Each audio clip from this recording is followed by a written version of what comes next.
Hi, everyone. My name is Obi. I help professionals transition into AI governance careers. And in this video, I am going to walk through how to read a research paper step by step using a real peer-reviewed study as our example, so that by the end of this video, you'll have a method that you can use on any paper that you come across. In part one, I gave you the 3-pass method. If you haven't seen that video, the link is below. It'll make this video make more sense. Now, let me show you what this looks like in practice. We're going to walk through this paper using this 3-pass method. Pass one, what do we learn from the scheme? The title tells us this is about responsible AI governance. It's a review paper with a research framework. Good. We know the scope. The abstract tells us that the authors reviewed existing research on responsible AI and identified a gap with translating principles into practice. Now, the section headings also show us that they organize the paper around dimensions of governance. The conclusion tells us that they proposed a research framework mapping where future work is needed. Now, 5 minutes in, and we already have a solid understanding of what this paper does. That's the power of a scheme. Now, let's do pass two, which is where we ask, what are the key elements in this paper? The research problem. The authors are identifying a gap.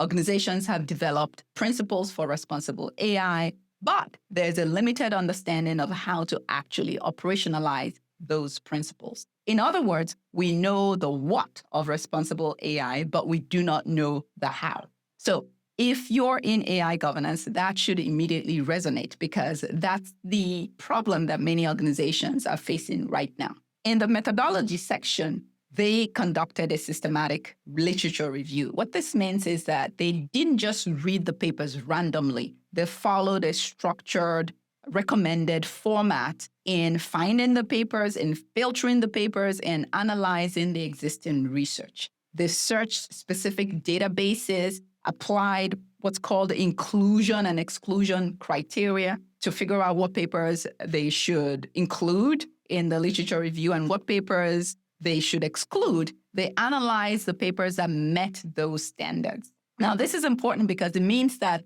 their findings are based on a comprehensible, reproducible research. That means that if you were to follow their method and follow their methodology, you would come up with the same answers that they did. The key finding here is that they identified several dimensions of responsible AI governance. They found that most existing research focuses on principles and ethics, but there's less research on implementation, accountability, and organizational structures. They also proposed a research framework that maps out where future research is needed. What does this matter to you? So you're in AI governance or you're trying to move into it, this paper tells you something that's important. The gap between principles and practice is well documented in the research. Organizations need people who can bridge that gap. And that's where career opportunities are. So see how a single paper can give you insight that's really relevant to your career positioning? That's what research reading does for you. So reading research is more than just understanding what the authors wrote. You need to evaluate it critically. And there are questions that I ask when I read any research paper. Question number one, is this research clear and important? Can you state the objective in one sentence? Why does this research even matter? And that's an important question that I ask even before I start doing any research. Does it even matter? Who would it matter to? Who cares? That's a basic question we ask. And so ask that as you're reading that study. Who cares? Why should this matter to me? Question number two is the methodology appropriate? Does the method make sense for the question that they're asking? Now, you don't need to be a statistician, just ask. Does the approach logically fit the question? Question number three is, are the conclusions supported by the evidence? Now, this part is important. Do the findings actually support what the authors are claiming? Now, watch for overclaiming. Authors can do this, right? Authors can draw bigger conclusions than their data supports. Question number four is, what are the limitations? Every good study has to have a limitation. Every study does, whether it's good or bad. You have to have a limitation because a study cannot do everything. So good researchers acknowledge those limitations. If there are no limitations in a research study, that's a red flag. Okay. Question number 5. Who funded this research? So look at funding disclosures and the author affiliations. A paper on AI governance that's funded by a tech company isn't automatically biased, but it's worth noting that it could be.